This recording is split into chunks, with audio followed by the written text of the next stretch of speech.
काल ने आत्माओं को कबीर परमेश्वर जी से प्राप्त किया था, उसी प्रकार 5 तत्व और 3 गुण भी काल ने कबीर परमात्मा से ही प्राप्त किए हैं। आइए आपको प्रमाण दिखाते हैं। ये है कबीर सागर, अध्याय अनुराग सागर का पेज नंबर 16। इसमें प्रमाण मिलता है कि परमेश्वर जी ने सहज दास जी को आज्ञा दी कि आप निरंजन के पास जाओ और उससे पूछो कि वो क्या मांगता है। चले सहज तब सील नवाई, धर्मराय पहम पहुंचे जाई। कहे सहज सुनु भ्राता मोरा, सेवा पुरुष मान ली तोरा। अब का मांगहु सो कह मोही, पुरुष आवाज दीन्हा यह तो ही। सहज दास जी परमेश्वर कबीर जी को शीश नवाकर धर्मराय यानी निरंजन के पास आते हैं और निरंजन से पूछते हैं कि सुन भाई, परमेश्वर ने मुझे भेजा है, आप जो मांगते हो वो मुझे बता दो। अहो सहज तुम जेठे भाई, करो पुरुष सो बिनती जाई। इतना ठात्र न मोहि सुहाई, अब मोहि बक्सी देहु ठकुराई। मोरे चित अस भव अनुरागा, देव देश मोहि करहु सभागा। कै मोहि देवलोक अधिकारा, कै मोहि देहु देश यक न्यारा। ज्योति निरंजन ने सहज दास से कहा कि आप मेरे बड़े भाई हो, आप कबीर परमेश्वर जी को मेरी तरफ से विनती करो और मुझे अलग से लोक देने की कृपा करें। निरंजन की प्रार्थना को लेकर सहज दास कबीर परमात्मा के पास आते हैं। कबीर परमात्मा ज्योति निरंजन की प्रार्थना स्वीकार कर लेते हैं और उन्हें 21 ब्रह्मांड दे देते हैं। अब देखिए पेज 17 से। सुनतहि वचन धर्म हर्षाना, कछुक हर्ष कछु विस्मय आना। धर्मराज यानी निरंजन सहजदास जी के वचन सुनकर कुछ खुश हुआ और कुछ मन में शंका रही कि मुझे लोक तो मिल गए हैं, लेकिन इन लोकों में मैं रचना कैसे करूं। कहे धर्म सुनु सहज प्यारा, कैसे रचों करो विस्तारा। पुरुष दयाल दीन मोहिन राजू, जानू न भेद करो किमि काजू।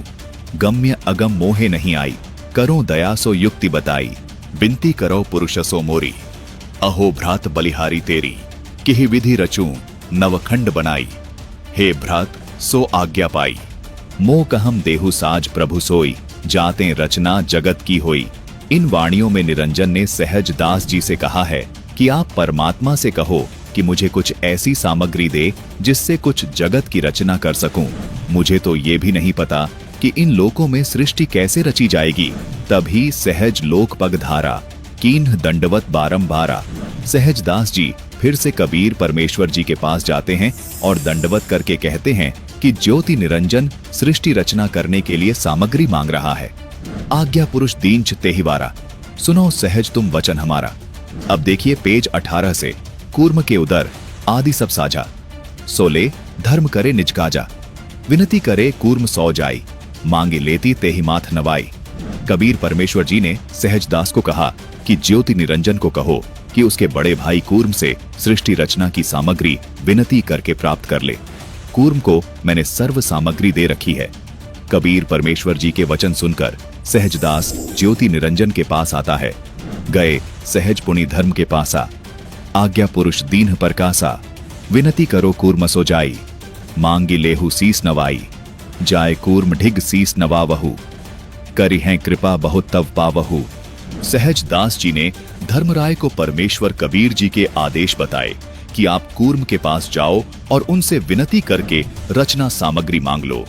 वो कृपा करेंगे तो आपको रचना सामग्री दे देंगे। उसके बाद ज्योति निरंजन अपने बड़े भाई कूर्म के पास जाता है, लेकिन प्रार्थना करने की बजाय जोर जबरदस्ती से सृष्टि रचना की सामग्री प्राप्त करता है, जिसमें 5 तत्व, 3 गुण, सूर्य चंद्र आदि होते हैं। कीन्हो कालसीस नख घाता, उदरते निकसे पवन अघाता। 3 सीस के 3 हु अंशा, ब्रह्मा विष्णु महेश्वर वंशा। 5 तत्व धरती आकाशा, चंद्र सूर्य उड़गन रहीवासा। विसर्यो नीर अग्नि शशि सूरा, निसर्यो न भड़ाकन महिथुरा। मीन शेष बराह महिधंभन, पुनि पृथ्वी को भयो अरंभन। छीना सीस कुर्म को जबही, चले प्रसेव ठाव पुनि तबही। जबही प्रसेव बुंद जल दीन्हा, 49 कोट पृथ्वी को चीन्हा। इन वाणियों में स्पष्ट है कि काल ब्रह्म यानी निरंजन ने कूर्म जी को प्रणाम यानी आदर नहीं किया और जबरदस्ती करके कूर्म से 3 गुण और 5 तत्व आदि सृष्टि रचना की सामग्री प्राप्त की। दर्शकों, इस प्रकार काल निरंजन ने कबीर परमेश्वर जी से आत्माएं भी प्राप्त की, जिसको विस्तार से संत रामपाल जी महाराज ने सृष्टि रचना नामक वीडियो में बताया है, जिसका लिंक हमने डिस्क्रिप्शन बॉक्स में भी दे दिया है। दर्शकों, गीता अध्याय 7 श्लोक 4 और 5 में गीता ज्ञानदाता ने कहा है कि मेरी दो प्रकार की प्रकृति है, एक जड़ प्रकृति और दूसरी जीव रूपा चेतन प्रकृति।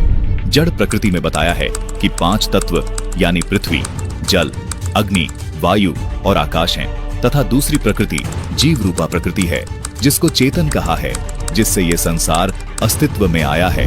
दर्शकों, इस प्रकार गीता अध्याय 7 के श्लोक 4 और 5 के अनुसार ये दो प्रकार की प्रकृति है।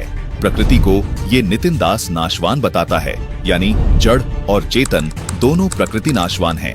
भावार्थ ये है कि जड़ और जीव प्रकृति दोनों नाशवान हैं, यानी गीता अध्याय 7 श्लोक 4 और 5 के अनुसार ये 5 तत्व से बने शरीर का भी नाश होता है और जीव आत्मा भी मरती है।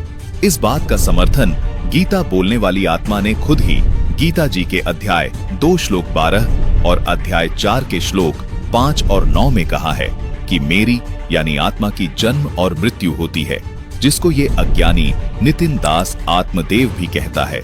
दर्शकों, बहुत विशेष ध्यान देने योग्य बात यह है कि गीता अध्याय 2 श्लोक 17 में कहा है कि वास्तव में अविनाशी तो उस परमात्मा को जान जिसको मारने में कोई सक्षम नहीं है, जिसको गीता अध्याय 15 के श्लोक 17 में उत्तम पुरुष कहा है, जो इस आत्मा से भिन्न है, जिसका उल्लेख गीता बोलने वाली आत्मा गीता जी के अध्याय 18 श्लोक 62 में कहती है कि हे अर्जुन वाली आत्मा, तू सर्वभाव से उस परमात्मा की शरण में जा, जिसकी शरण में जाने के पश्चात तू परम शांति को और सनातन परम धाम को प्राप्त हो जाएगा, जहां जाने के बाद जीव कभी लौटकर इस संसार में नहीं आते।